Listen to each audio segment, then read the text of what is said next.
no, nuestra primera participante, la doctora Digna Tencio, que está con nosotros, a todos los docentes de la facultad, a los estudiantes de las dos escuelas de Derecho y también de Criminalística. Muchísimas gracias por estar con nosotros en esta mañana. Vamos entonces inmediatamente a dar inicio a este primer ciclo de conferencia que está dirigido a todos los estudiantes de la Facultad de Derecho y Política de la Universidad Autónoma de Chiriquí, en el área de investigación criminal, así como, por supuesto, a todos los que nos participan en invitados especiales en esta mañana. Vamos a ceder la palabra al doctor Rubén Cabrera, que es el decano de la Facultad de Derecho y Ciencias Políticas, que me dará unas palabras en este ciclo de conferencia en la mañana. Saludos, doctor, bienvenido. Buenos días. Buenos días a todos. Bienvenidos, estimados estudiantes. Doctor Sergio Cuaresma Terán, equipo organizador de este ciclo de conferencia virtual.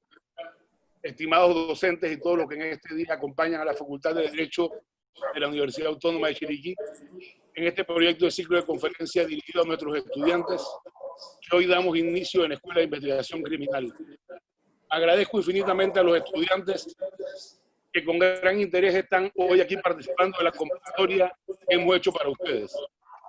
Ustedes son el corazón de nuestra casa de estudio y aún frente a la situación mundial que enfrentamos, deseamos brindarle todas las herramientas de aprendizaje posibles, por lo que hemos organizado con el interés de que tengan la oportunidad de aprender sobre temas de gran valía para su formación integral, pero además con profesionales del más alto nivel, como lo es el doctor Sergio Cuaresma Terán.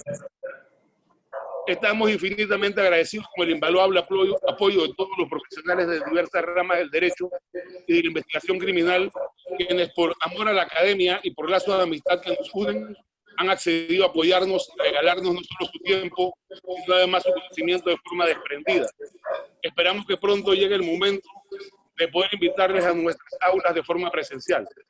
Hoy agradecemos de manera especial al doctor Sergio Cuaresma Terán por permitirnos el honor de contar con su participación para la apertura de nuestro ciclo de conferencia, así como deseamos felicitarlo y felicitarle al Instituto de Estudio de Investigación Jurídica, del cual el doctor Cuaresma es vicerrector, por sus 25 años de servicio de la educación y perfeccionamiento de profesionales con plataforma técnico-docente del más alto nivel.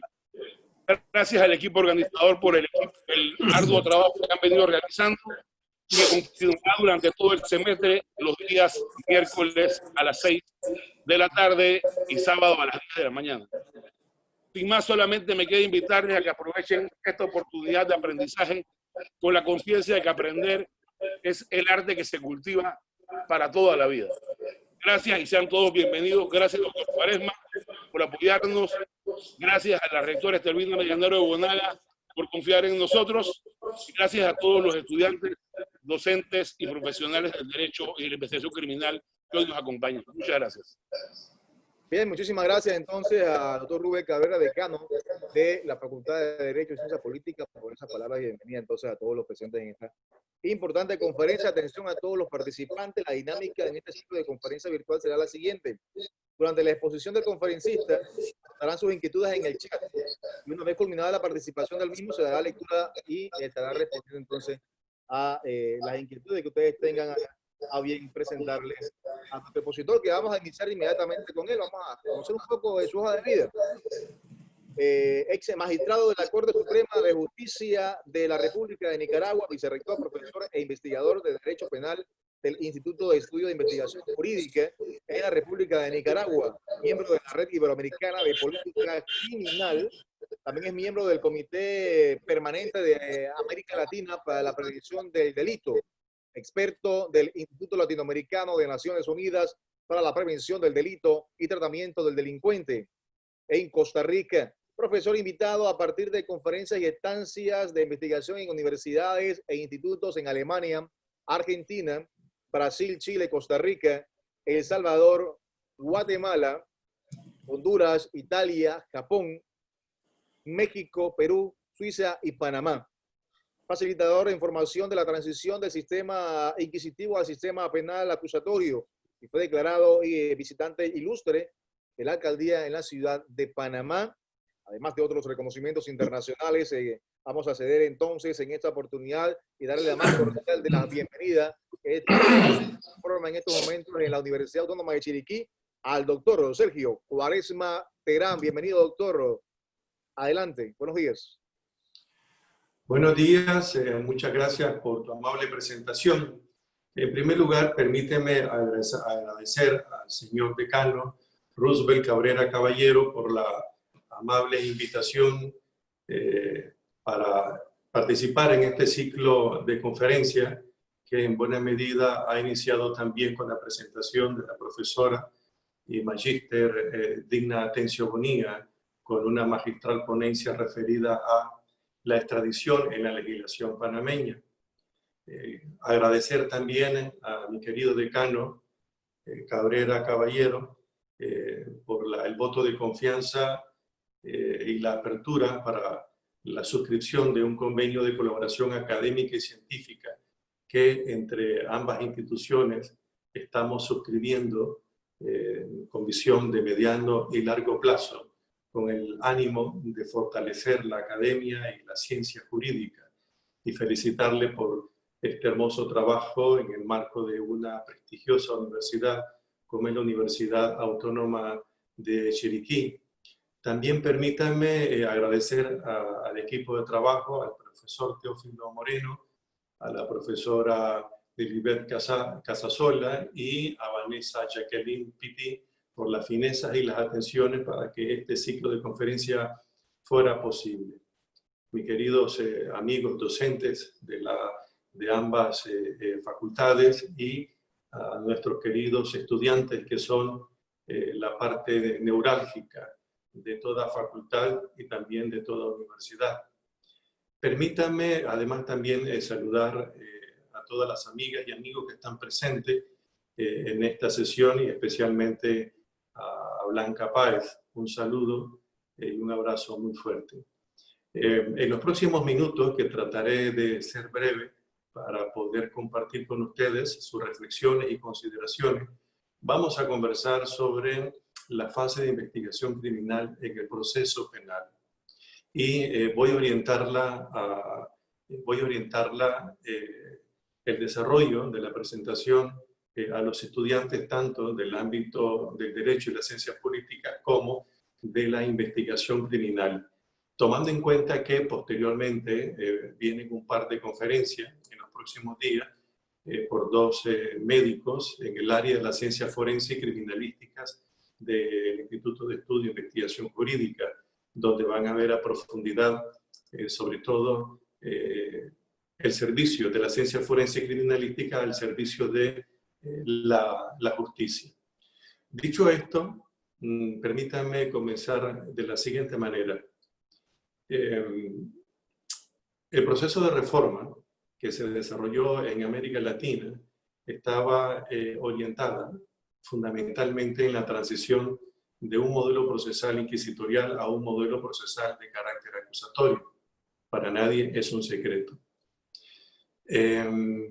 Esta transición se da fundamentalmente por la necesidad de, y esto es importante siempre tenerlo presente a mi juicio, se da fundamentalmente por la necesidad de rescatar el debido proceso en el proceso penal.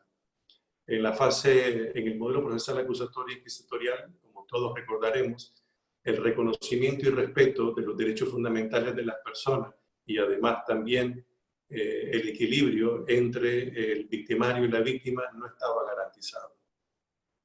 Esta es una de las necesidades que hacen que se transite del modelo inquisitorial al modelo de carácter acusatorio. Es el reconocimiento y respeto del debido proceso de los derechos fundamentales.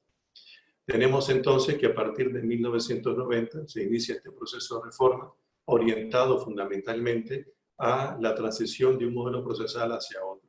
Obsérvese que los modelos procesales que se han la reforma estaba basada fundamentalmente en la transformación de un modelo procesal a otro, quedando intacto en buena medida, por qué no decirlo, el resto del sistema de justicia penal, o más que el sistema de justicia penal, la parte normativa que fundamenta el sistema de justicia penal, como por ejemplo el Código Penal, que es de corte europeo continental, todo lo que tiene que ver con el ámbito de la legislación penitenciaria, y salvo algunas modificaciones que se hicieron en el ámbito de la creación de los ministerios públicos, por ejemplo, y además también del fortalecimiento que cobra los auxiliares de la investigación, como por ejemplo la policía en la fase de investigación y en los cuerpos de los que se encargan en la investigación. Entonces, esta transición, esta reforma de la justicia penal se da orientada fundamentalmente a la transición de un modelo procesal hacia otro modelo procesal. En segundo lugar, ¿en qué está basado el modelo procesal acusatorio?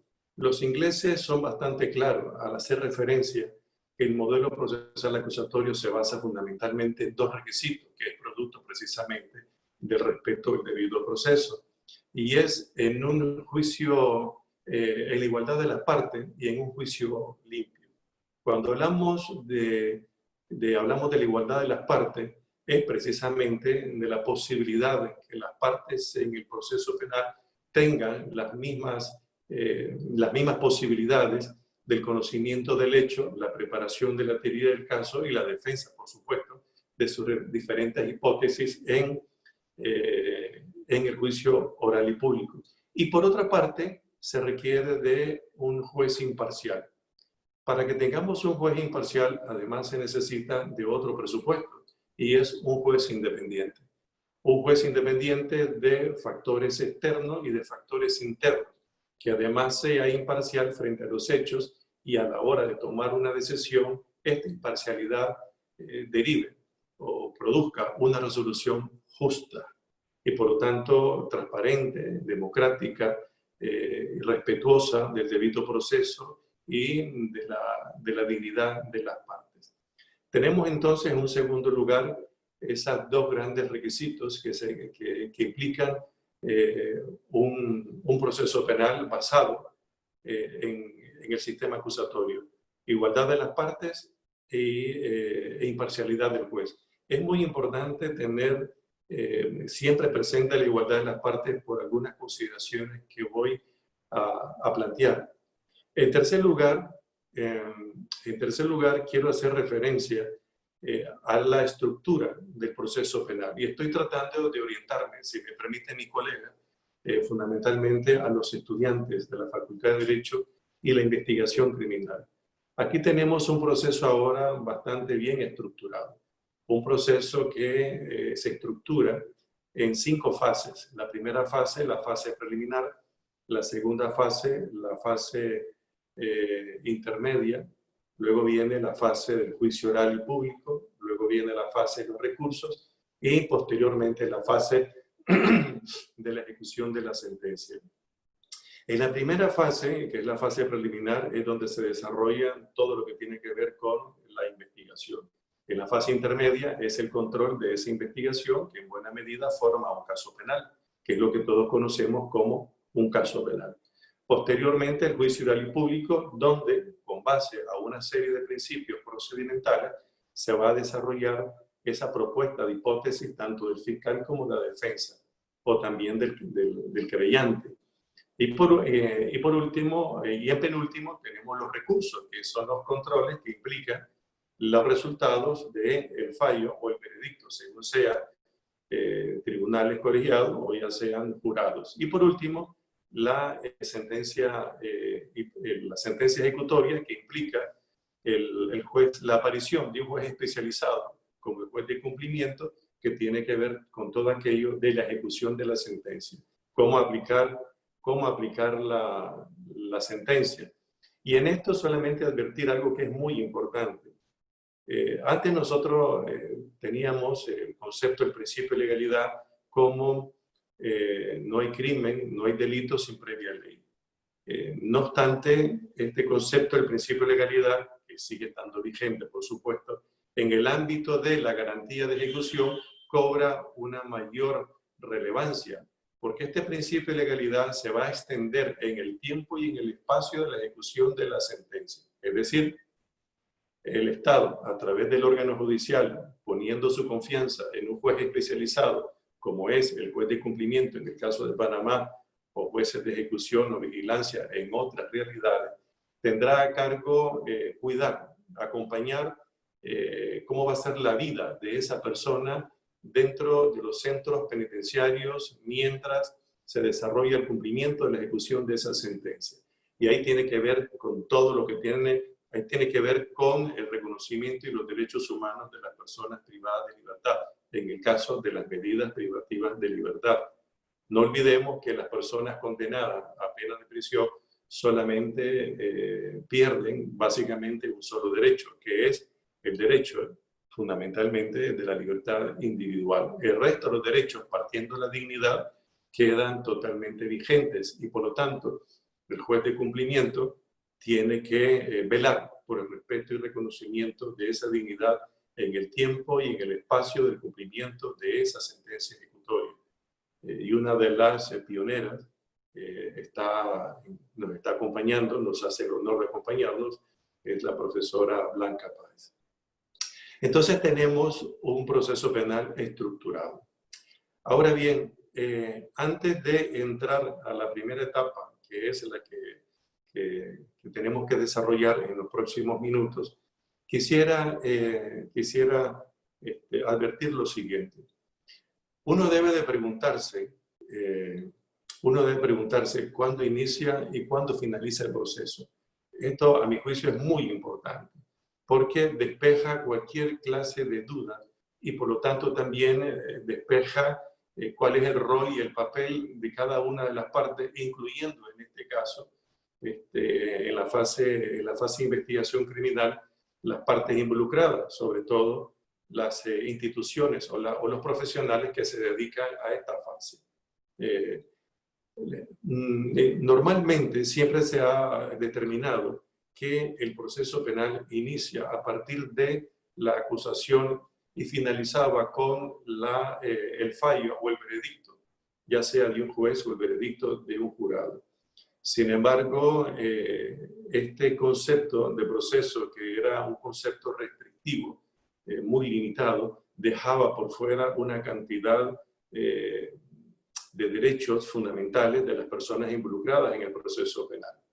Y el proceso penal inicia fundamentalmente desde el primer acto de investigación hasta la extinción de la responsabilidad de la persona, ya sea que la persona que ha sido sancionada haya muerto o haya cumplido, en este caso, con la sentencia impuesta.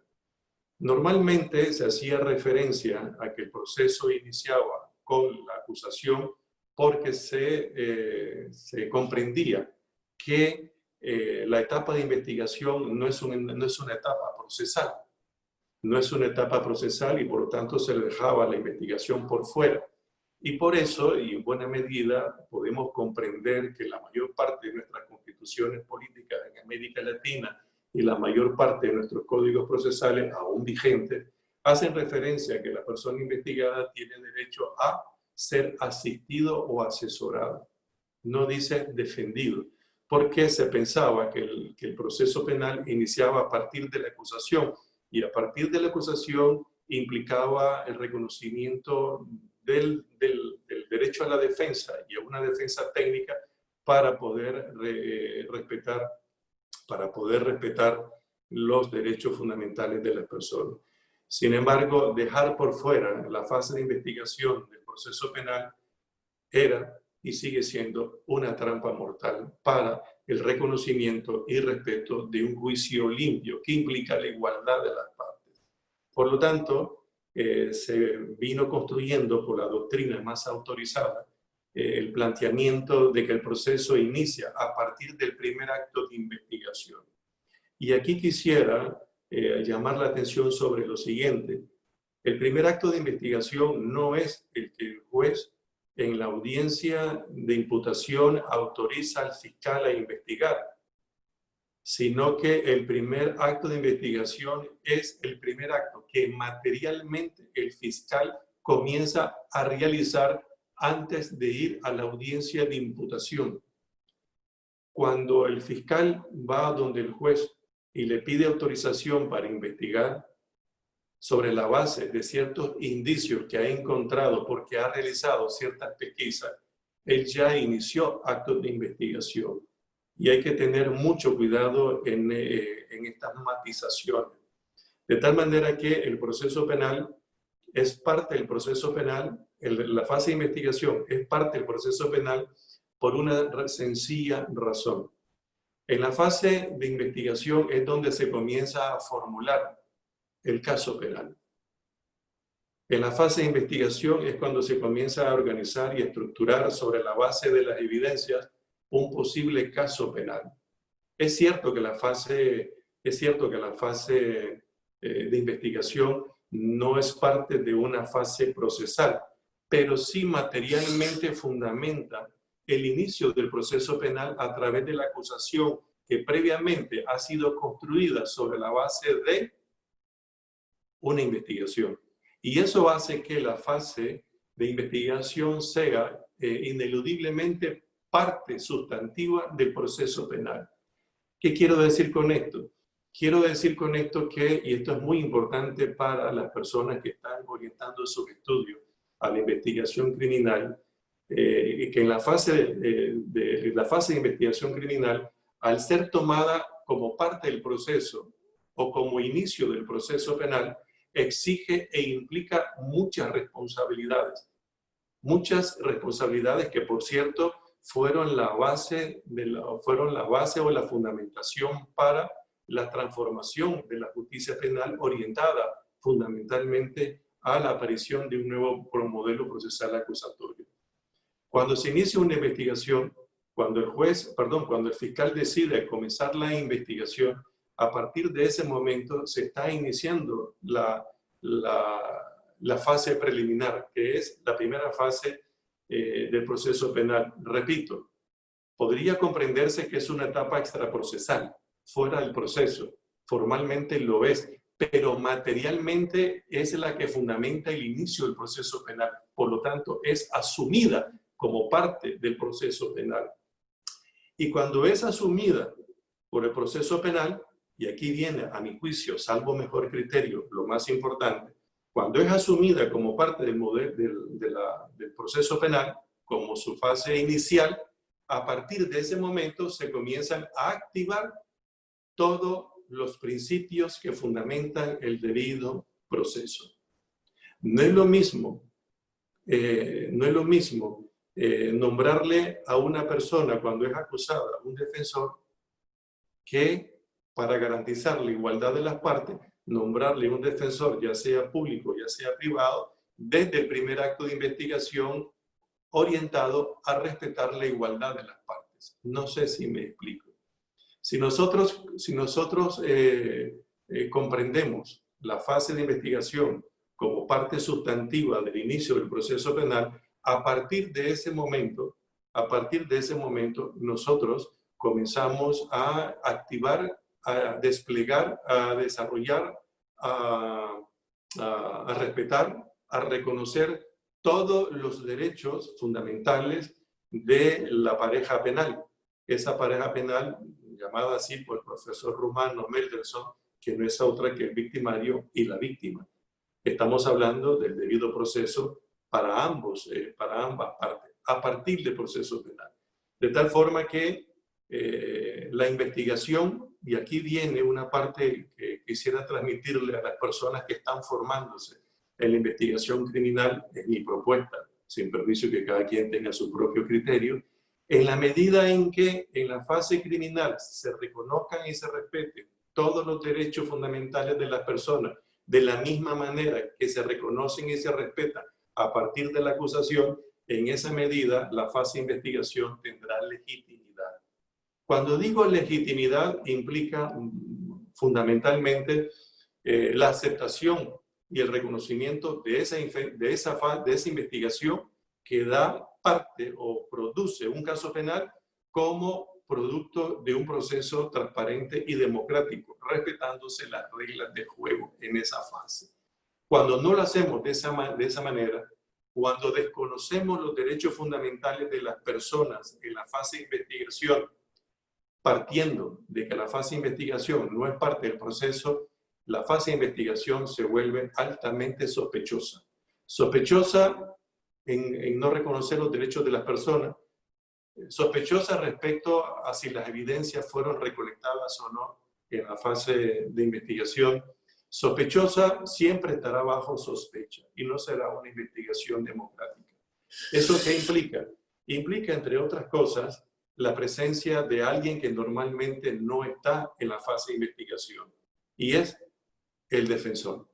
El defensor siempre tiene que estar en la fase de investigación para poder tener claridad sobre la base de la igualdad de las partes, cómo se va formando el caso penal. Y eso le permite muchas cosas en el proceso penal. No solamente comenzar a preparar su defensa, sino además, y por qué no decirlo, preparar también su negociación, ya sea una mediación, ya sea una conciliación, ya sea un acuerdo, ya sea lo que crea conveniente el defensor. Otro aspecto que es muy importante, y por eso es importante a su vez, valga la redundancia, de reconocer la fase de investigación como parte del proceso y la parte inicial, es que normalmente y en la separación de roles que dio paso al modelo procesal acusatorio o el modelo procesal acusatorio que está fundamentado en la separación de roles, comenzamos a observar que el Ministerio Público es la institución que dirige la investigación y que se auxilia con los agentes, en este caso de la fuerza pública, para investigar. Ahora bien, normalmente en América Latina las policías siempre dependen.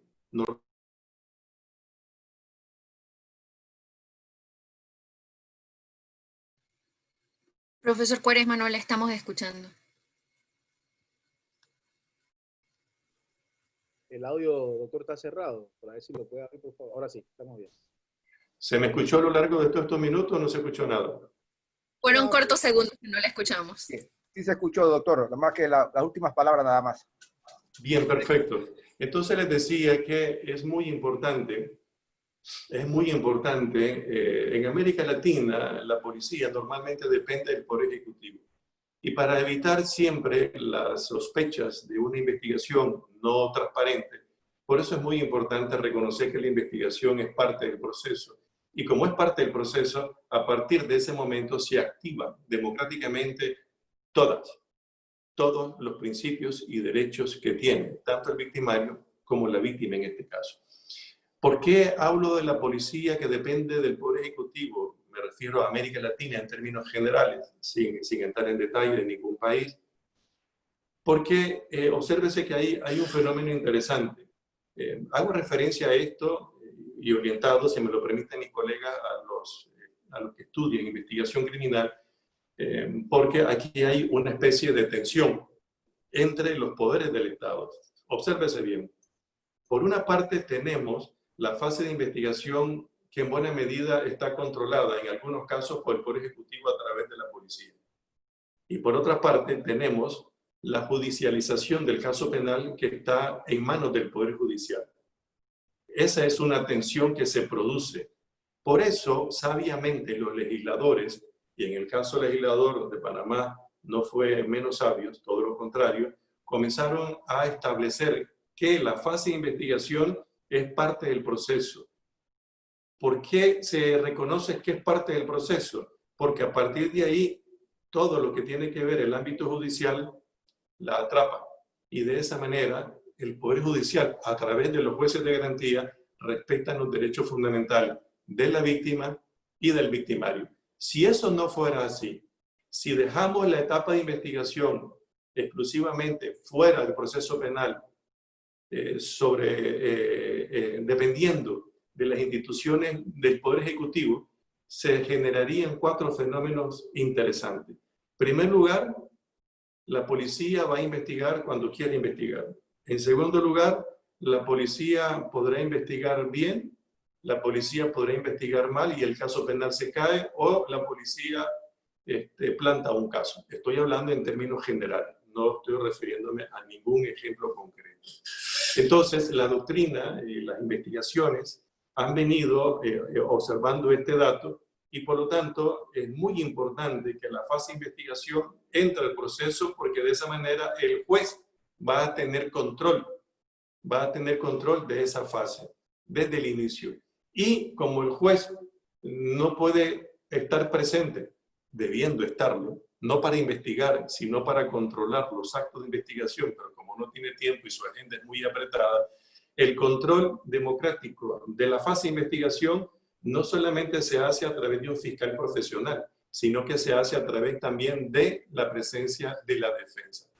Por eso quiero advertir que si un investigador criminal, si un profesional que está orientado a su trabajo, a la investigación criminal, desea que su proyecto de investigación, que su teoría del caso que ha investigado en esa fase tenga legitimidad, debe de reconocer celosamente los derechos fundamentales de las personas en la fase de la investigación. De lo contrario, esa investigación, esa teoría del caso que le presenta al fiscal va a estar siempre bajo sospecha. Este criterio que les planteo no es un criterio pacífico. Hay quienes establecen que la presencia del defensor no debería de estar en la fase de investigación, pero precisamente la reforma de la justicia penal se desarrolla en América Latina porque en el modelo inquisitorial no solamente no se reconocía, sino que se despreciaba total y absolutamente el reconocimiento y respeto de los derechos fundamentales de las personas, sobre todo la presencia de la defensa. Por eso es que ustedes, todas y todos, podemos observar en nuestras constituciones que se dice: la persona investigada, el imputado, tendrá derecho a estar asistido, a estar asesorado. No se asiste ni se asesora en la fase donde se va a construir el caso penal. No seamos ingenuos. En la fase de investigación criminal es donde se va a establecer la teoría del caso. Y para que la teoría del caso tenga legitimidad, tiene que tener igualdad de partes. Y para que tenga igualdad de partes, debe de reconocerse los derechos fundamentales a ambas partes, al fiscal y a la defensa. Por supuesto, la defensa no podría asfixiar al fiscal en algunos actos de investigación, pero sí la defensa podría tener la información de esa fase de investigación, por ejemplo, la interceptación de comunicaciones. Ciertamente, la defensa no podrá estar escuchando junto con el fiscal, pero una vez que el fiscal escuche con orden judicial, porque hay actos de investigación que requieren orden judicial y otros actos que no lo requieren, luego se lo pasa al juez y el juez garantiza de que solamente se extraiga la parte orientada a la investigación y esa parte es la que va a escuchar la defensa, siempre en la fase de investigación. Por ejemplo, hay actos que no requieren orden judicial, pero que son extremadamente importantes. Imaginémonos en las ruedas de reconocimiento de las personas. Imaginémonos si un policía o un fiscal, en términos generales, no me estoy refiriendo a ningún país en particular, le induce, por ejemplo, a la víctima que uno de los que está en esa rueda es el que cometió los hechos, no siéndolo, y no estando presente la defensa, ¿de qué manera vamos a legitimar ese acto? Imaginémonos que alguien le diga a la víctima: oiga, usted me dijo que la persona era, y a partir de ahí lo comienzo a inducir. Era baja, era un poco rellena, era una persona con un tatuaje, era una persona con estrabismo, era una persona de color, era una persona con una cicatriz, y comienzo a inducirlo para que esta persona pueda decidir efectivamente en la rueda de detenidos, supuestamente, cuál es el victimario de ella. Y eso puede ser sumamente fatal. Uno en la experiencia a veces tiene, en la experiencia que uno ha tenido y ustedes también tienen y han venido cosechando a lo largo de la vida, podrán haber tenido experiencia de personas que han sido procesadas y condenadas por hechos que no han cometido. A veces, fundamentalmente, porque en la rueda de detenidos se le ha inducido a la víctima identificar a quien no es. ¿Se dan cuenta por qué es tan importante tomar en consideración la fase de investigación como parte esencial del proceso penal, que antes no se tomaba, porque antes la tenía el control total y absoluto del Poder Ejecutivo a través de las fuerzas públicas? Eso ya quedó atrás, o debería haber quedado atrás. En la medida en que la investigación sea una investigación fundamentalmente transparente y democrática, tiene legitimidad.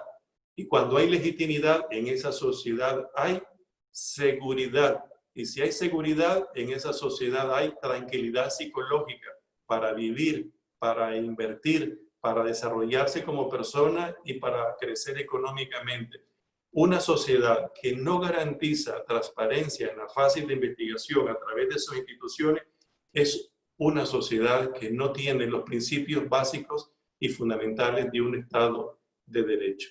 Entonces, la fase de investigación es fundamental. Ustedes podrán desarrollar las técnicas de investigación, como por ejemplo la cadena de custodia en las próximas conferencias con los médicos forenses que van a tener a través de estas conferencias que el señor decano Cabrera Caballero ha venido organizando con su equipo de trabajo y con la licenciatura de investigación criminal con el profesor Moreno. Van a tenerla. La importancia, por ejemplo, de la cadena de custodia, desde la extracción de la evidencia hasta la presentación en el juicio oral y público. ¿Qué garantiza eso? Que nadie la haya manipulado. ¿Qué garantiza eso? Que si una persona ha tenido acceso, esa persona quede registrada en una bitácora para saber quién accedió, en qué día, para observarla y para poder valorarla en el ejercicio de la igualdad de las partes. Y todo está orientado a la igualdad, todo está orientado a la transparencia, todo está orientado a la democratización. Otro aspecto que es muy importante, que lo dejo no como algo secundario, sino como algo fundamental, pero como no era la parte toral de esta conversación, de este conversatorio que ya voy a finalizar, es el tema del paradigma del objeto de la investigación en la legislación procesal panameña. Vamos a ver. Pareciera que con lo que voy a decir contradice todo lo que he dicho hasta el momento. En la legislación procesal de Panamá, que es, a mi juicio, una de las mejor estructuradas en América Latina y que lleva una toma de posesión de nación muy importante, hay que descubrir, para las personas que están estudiando investigación criminal, que el proceso penal fundamentalmente no está orientado a investigar. El proceso penal está orientado fundamentalmente a restaurar la armonía y la paz social. Escuchen bien, a restaurar la armonía y la paz social. Eso significa que los jueces, los tribunales, los fiscales, los agentes profesionales, el equipo científico está orientado a resolver un caso penal cuando sea posible. Así lo dice el artículo 272, que es una joya para mí muy importante. Es una pieza fundamental la que tiene la legislación procesal panameña. La nación panameña ha dicho: vamos a resolver de una manera diferente nuestros conflictos y para ello vamos a invertir, porque la justicia no es un gasto, es una inversión. Y vamos a partir de vamos a establecer una finalidad del proceso. La finalidad del proceso es mantener la paz y la convivencia social. Y cuando ha sido rota, ha sido fracturada, hay que restaurarla. ¿Y cómo se restaura? Resolviendo los conflictos. Es decir, no estamos frente a un proceso penal orientado a la burocratización, como lo hacía el modelo procesal inquisitorial o como lo hacía el modelo mixto. Cuando se creaba un expediente, se burocratizaba el conflicto y luego no hallábamos cómo salir de esa burocracia de los expedientes porque se burocratizaba el conflicto, se despersonalizaba el conflicto, se hacía secreto a través de la escritura del conflicto. Entonces, la finalidad del proceso es mantener la paz y la convivencia social de una comunidad. Cuando se rompe, hay que hacer todo lo posible para restaurarla. Es decir, todas las instituciones, incluyendo las instituciones del Ministerio Público y de las fuerzas públicas que auxilian al Ministerio Público para investigar, el primer ejercicio que deben de hacer es un ejercicio de resolución de los conflictos. ¿Qué quiero decir con esto? Quiero decir que la generación que me está escuchando, los estudiantes de la licenciatura de investigación criminal, y si hay estudiantes de la Facultad de Derecho, tienen en sus manos la posibilidad de un ejercicio creativo a nivel nacional con visión de mediano y largo plazo de hacer las cosas diferentes como mi generación la ha venido haciendo. Generalmente siempre orientamos nuestra práctica abogadil a judicializar todo, porque pareciera que ahí están los honorarios o pareciera que ahí está la fortaleza de un abogado. Pero la legislación panameña, que son pocas en América Latina con esa claridad, la legislación panameña le está diciendo a las personas involucradas en el proceso, todo esto debe estar orientada a resolver el conflicto y no a judicializarlo. Esta es otra parte del objeto de la investigación criminal. Concluyo.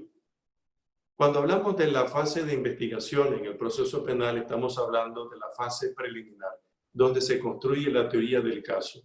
Y en la medida en que fundamenta materialmente la propuesta de una teoría del caso, en este supuesto de la acusación del Ministerio Público, por lo tanto, hace que sea parte del proceso penal, aunque formalmente sean actos de carácter extraprocesal.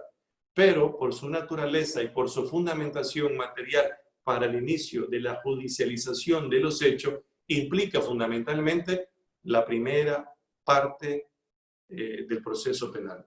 Primero.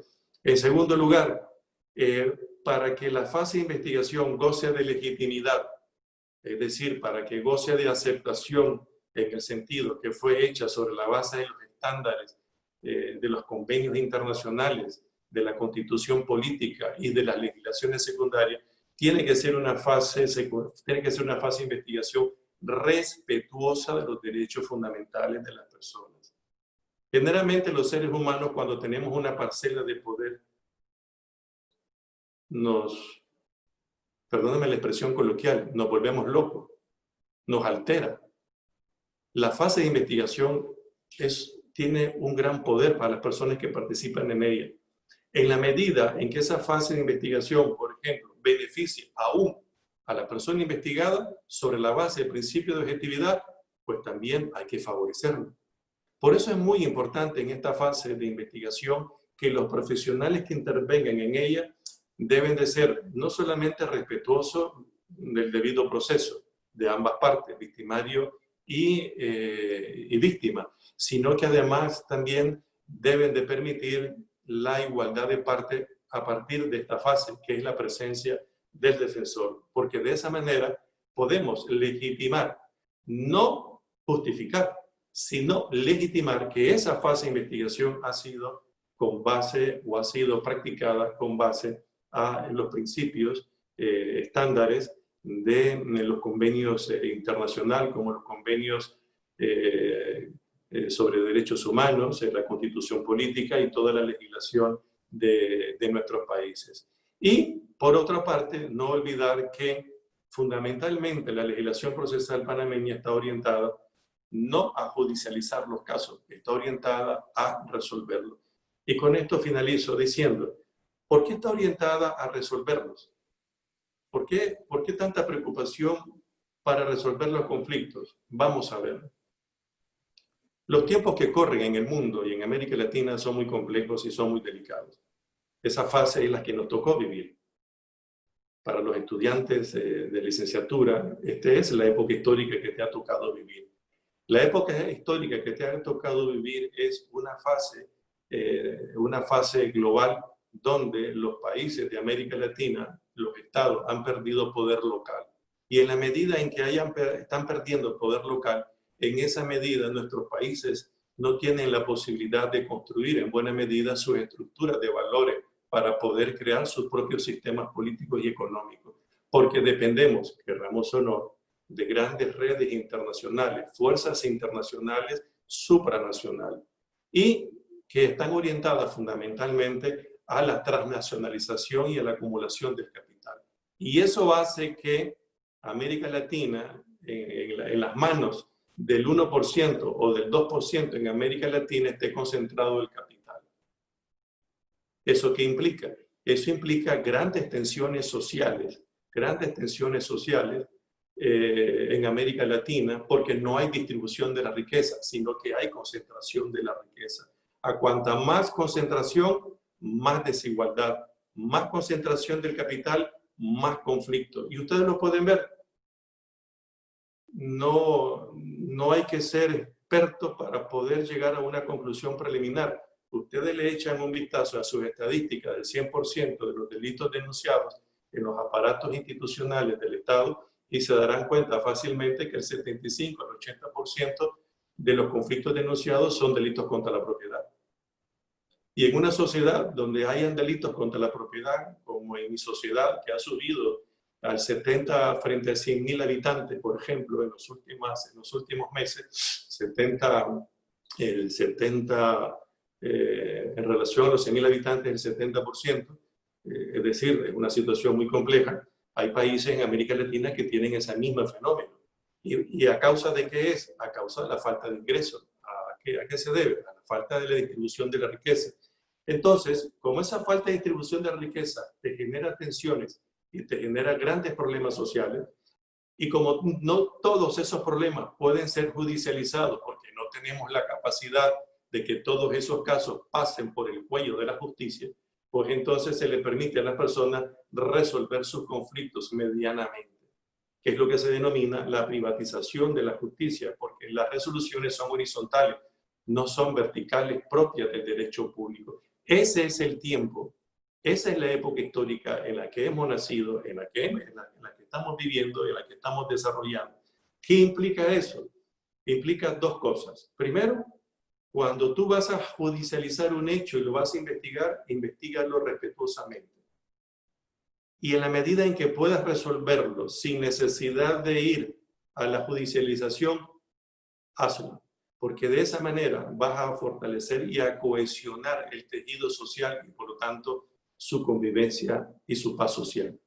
Les agradezco su atención y quedo a la disposición de ustedes. Muchísimas gracias, doctor Sergio Cuaresma Terán, por su participación excelente, muy claro, muy preciso, y eso es lo más importante para nosotros los participantes. Bien, vamos a abrir entonces el espacio de la lectura de las preguntas para el expositor. Tenemos varias preguntas y vamos a pedir a parte del comité organizador pues, que nos lean las preguntas que han hecho los participantes en esta mañana al doctor. Adelante. Buenos días, doctor Cuaresma. Un placer saludarle por esta vía. Gracias a los más de 480 estudiantes que nos acompañan en el día de hoy. Excelente ponencia, doctor Cuaresma. Como siempre, es un placer escucharle. Procedemos a dar lectura a la inquietud de una de nuestras estudiantes de la licenciatura en investigación criminal que manifiesta: nosotros como futuros investigadores criminales debemos saber la diferencia entre proceso penal y los procedimientos penales, que hasta donde tengo entendido son dos cosas diferentes, doctor Cuaresma. Es una pregunta maravillosamente sabia. Lo digo por lo siguiente, y te felicito a la persona que hizo la pregunta. Hay tres cosas muy importantes. Una cosa es el derecho procesal, una cosa es el derecho procesal penal y otra cosa es el procedimiento penal. Las abogadas y abogadas confundimos, estoy hablando en plural, confundimos el procedimiento con derecho procesal penal, que son dos cosas diferentes. El derecho procesal y el derecho procesal penal es un espacio político. Es decir, es un ejercicio político por parte del Estado de cómo tratar de solucionar los conflictos sobre la base del respeto de determinadas reglas. Mientras que el procedimiento es las distintas etapas que uno va construyendo para poder iniciar y concluir la judicialización de un caso penal concreto. El procedimiento penal uno lo puede aprender. Yo puedo tomar, vamos a ver, yo puedo tomar el código procesal, me voy a una pizarra clínica y saco el procedimiento en un flujograma. Eso no es procesal penal, eso se llama carpintería. Carpintería, eso es procedimiento puro y duro. Eso no te hace, eso no te permite comprender. Eso no te permite comprender, por ejemplo, lo que hace poco conversábamos. Primero, el investigador criminal tiene que tener claro cuál es la finalidad de tu proceso penal, no del procedimiento, que son dos cosas diferentes. La finalidad del proceso penal de Panamá, que es estupendo, y el objeto de la investigación que está en la disposición 272 del Código Procesal panameño te dice y lo tengo aquí a la izquierda, es restaurar la paz social. Pero permíteme un instante.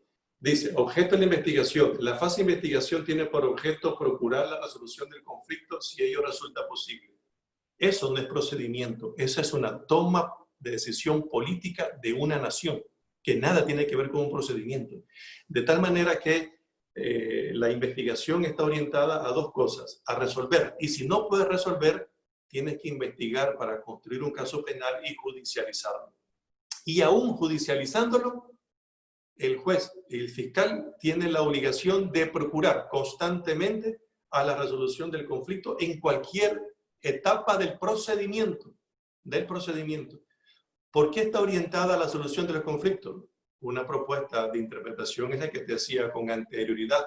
Nuestras sociedades están repletas de conflictos, a veces por la falta de distribución social, la distribución de la renta, la distribución equitativa de nuestra riqueza. Una sociedad donde la familia carezca de ingresos es una sociedad donde los delitos contra la propiedad, por ejemplo, va incrementándose.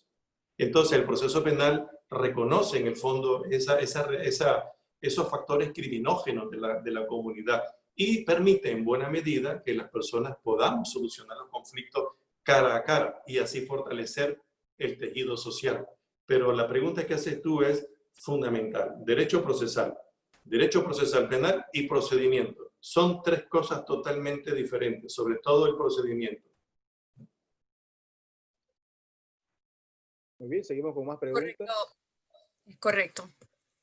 Por otro lado tenemos, doctor Cuaresma, quisiera que nos amplíe ese término de no culpable. ¿Por qué no se declara a un presunto criminal inocente o culpable? ¿Qué dice el concepto de criminalidad oculta? Vamos a ver, cuando se va a judicializar unos hechos penales, porque el Ministerio Público tiene la convicción sobre la base de las evidencias, que es constitutivo de un hecho penal, se presenta la acusación. Y esta acusación va a ser sometida con base a los principios propios del juicio oral y público, como son, por ejemplo, esos principios procedimentales, que son principios de la contradicción, el principio de la inmediación, de la inmediatez, el principio de la concentración, la publicidad, entre otros principios.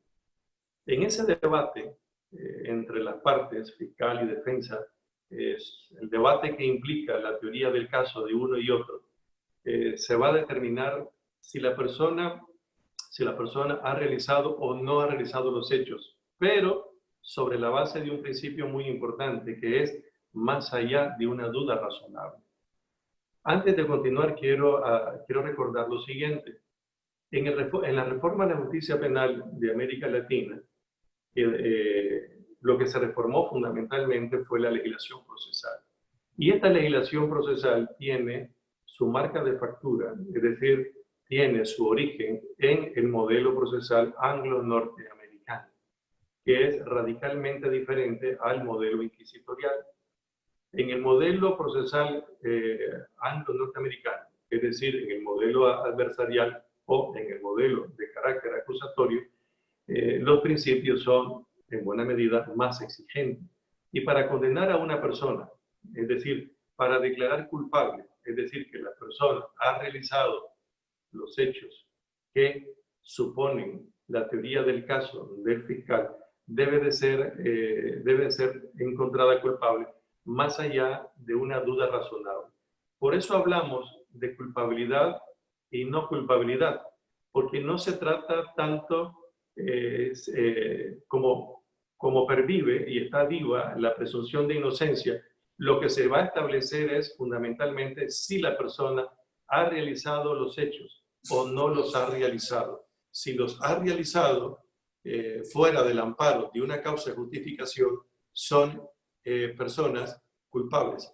Personas que no han realizado los hechos y se ha demostrado, o no habiéndolo demostrado por la deficiencia de la teoría del caso de la Fiscalía, por ejemplo, está obligado a declarársele no culpable. Quizás no sea, como usted y yo lo conocemos, inocente, pero técnicamente no se le encuentra responsable de los hechos que se les ha formulado y por eso se le declara no culpable. Vuelvo y repito, no necesariamente la persona es, en nuestra terminología, inocente, sino que es no culpable porque son las exigencias propias de los estándares del debido internacionales del debido proceso.